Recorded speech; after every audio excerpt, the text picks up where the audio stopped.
আসসালামু আলাইকুম বন্ধুরা, সবাই কেমন আছেন? তো আজকে আপনাদের একটা গুড নিউজ দিতে যাচ্ছি। মানে যারা মূলত বাংলাদেশে রেডমি 7 প্রো বিশেষত, তার জন্য একটা গুড নিউজটা হলো যে অনেকেই অপেক্ষা করতেছিলেন যে MI UI 12 কবে বাংলাদেশে রিলিজ হবে। তো আজকে ডেটটা হচ্ছে বুধবার 14ই অক্টোবর।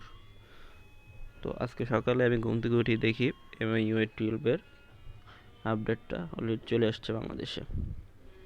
তো এটাই জানানোর জন্য এই ভিডিওটা করা।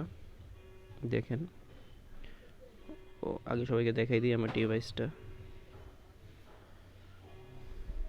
About phone, Redmi 7 Pro my device. Okay, এখন এই দেখেন আপডেট চলে আসছে অলরেডি। সিস্টেম আপডেটে গেলে স্টেবল আপডেট 722 MB একটা আপডেট, বিশাল একটা আপডেট। অনেক ফিচার, অনেক সুন্দর সুন্দর ফিচার, যেটার আগ্রহে অনেকেই বসেছিলেন এতদিন। সো আপডেটটা চলে আসছে, সবাই জলদি আপডেট করে ফেলান। খোদা হাফেজ, ভালো থাকবেন সবাই।